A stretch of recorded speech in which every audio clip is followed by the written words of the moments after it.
Closed doors, I'm a fool for your love.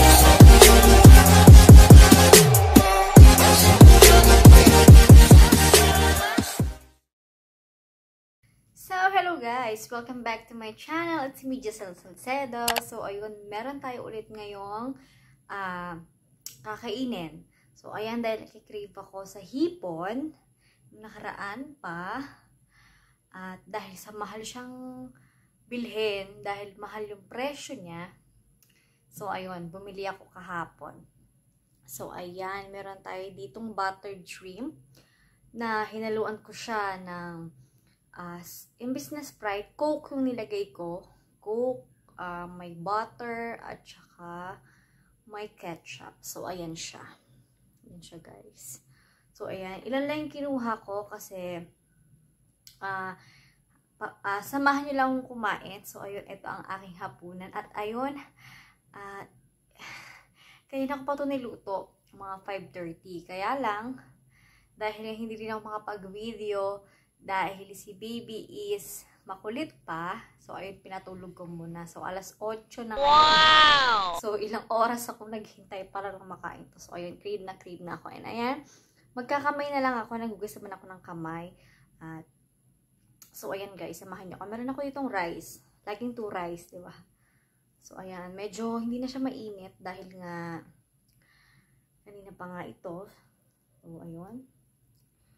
Kain tayo guys para sa inyo.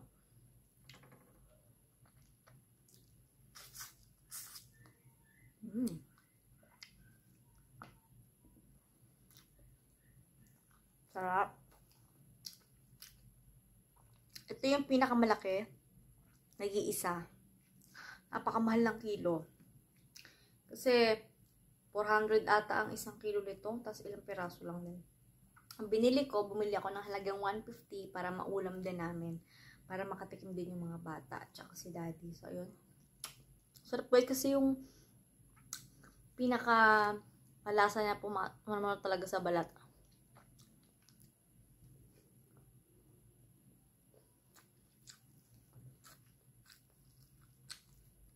Ayan, dahil walang Sprite, yung natirang Coke na lang ang nilagay ko dito sa ating hipon.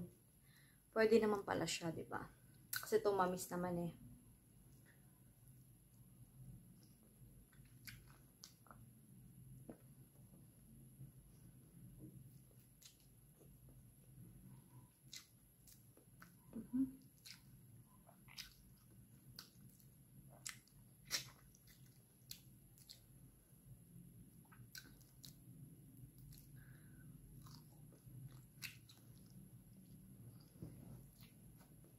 So, ayun, pasensya na.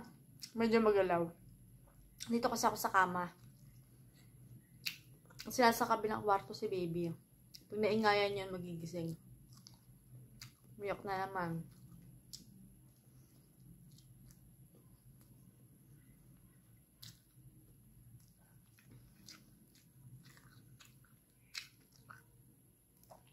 Medyo natuyo lang yung sabaw niya. Gusto ko pa naman kasi talaga yung may sauce. Kaya lang ayaw ko ni daddy nung gano'n.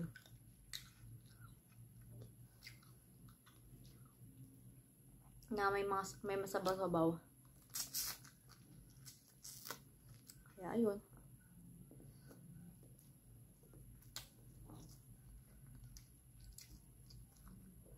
Sarap ng pinakaano niya.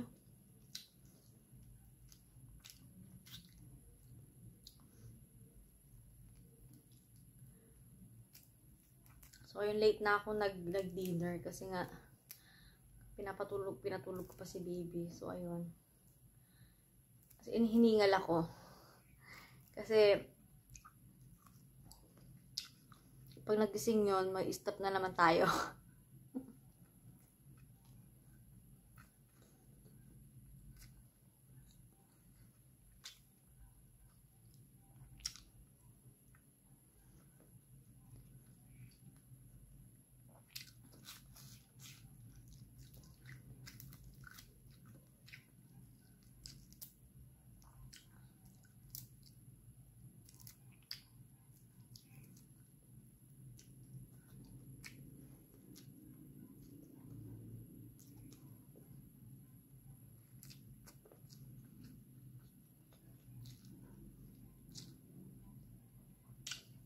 Masarap sana to kung isasaw-saw mo sa suka na may sili, may konting patis.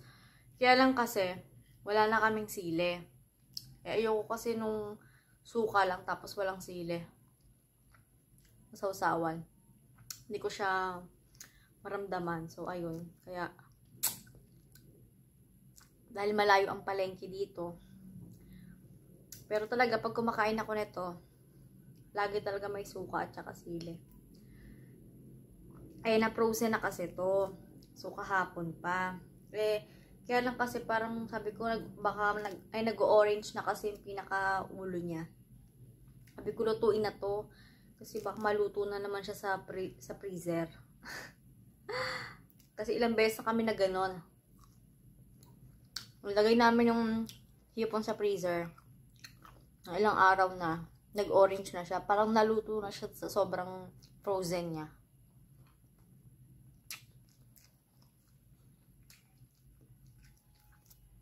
Kaya ito na lang yung ginawa ko. Maluto ko na lang siya.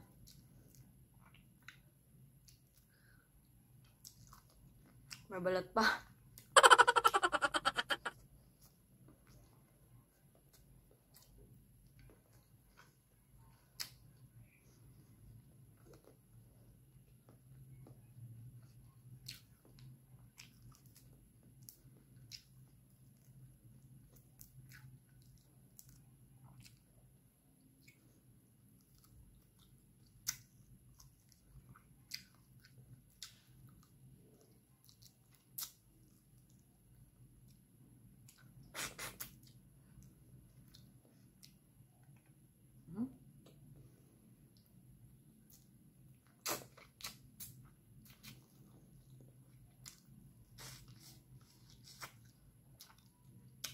Harap.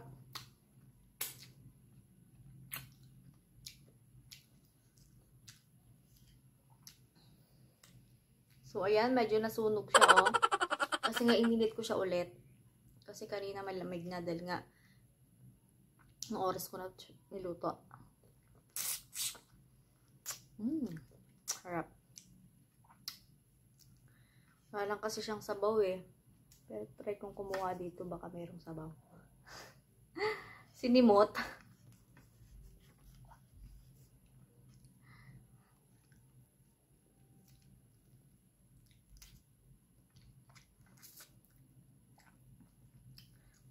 Alam nyo guys, kapag napunta kami ng Imos, dun sa biyanan ko, ayun, hindi nawawala tong hipon. Kasi favorite din to ni baby. Kaya nilagi siyang nilulutuan ng kanyang daddy lolo, si Tito Benji. So, ayun. Kaya, pag napunta kami doon, busog na busog kami sa ganito. Sa hipon. Nung nakaraang punta namin, hipon. Ang lalaki. Parang magunto kalalaki siya, oh. Ay, talaga naman. Gusto talaga yung kanin.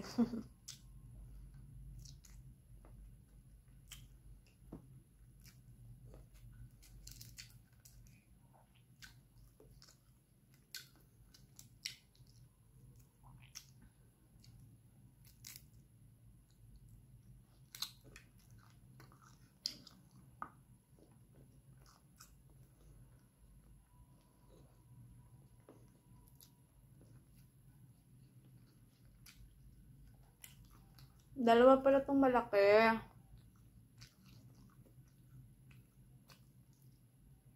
Pero ito, papapakin ko na lang siya mamaya. Gusto ko talaga yung sabaw, kaya lang natuyo siya.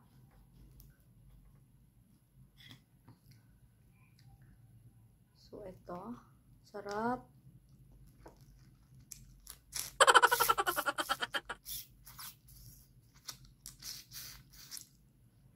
Ang lasa talaga niya. Hindi ko alam kung tabingi yung pagkaka-video ko, guys, ha.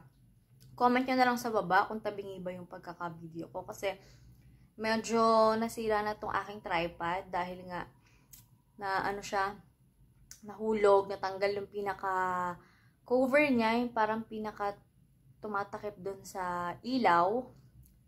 Yung pinaka parang fluorescent niya, natanggal yan. So ayan, inayos ko lang ulit. And then hindi ko alam kung paano siya mababalik kasi tingin ko para siyang ano, parang tabing itong pagkakaposisyon niya. Hindi ko kasi siya maayos dito, banda. Hindi ko alam kung anong problema niya. Ganon talaga siguro pag mga mumurahin. So, ayan. Ayan. Kaya parang talaga siyang tabingi. Hindi ko talaga maano. Hindi ko siya maayos ng... At lalo nandito pa ako sa kama, kaya medyo umaalog-alog. So, guys, pasensya na, guys. Talagang pinipilit ko makapag-video kasi para naman hindi tayo dito. Para naman makapag-upload ako at hindi kayo maboring sa paulit-ulit na video na nakikita nyo. So, ayun guys. Okay.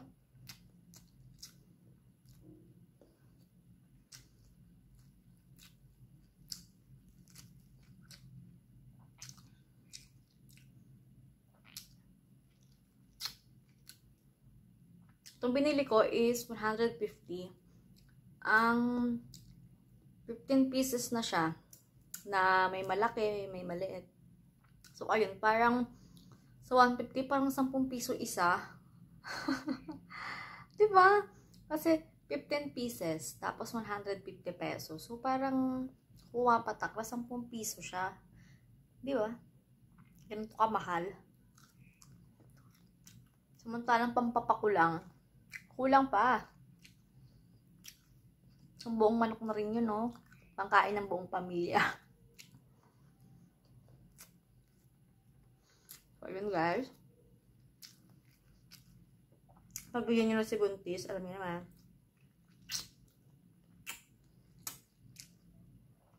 Kung ano na lang yung gustong kainin. So, ayun, pasensya na rin sa aking face kasi meron na namang galit na galit dyan. Ayan. Hindi na kasi ako naglalagay ng skincare ngayon kasi nga, ewan ko ba bakit tamad na tamad ako. Sarap.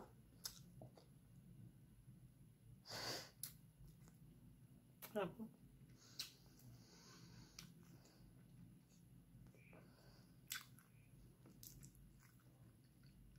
Kalimutan ko, wala pala akong tubig.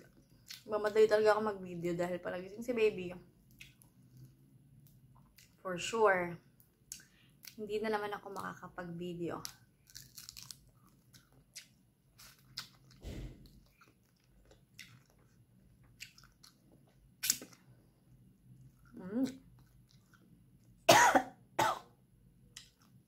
Excuse me.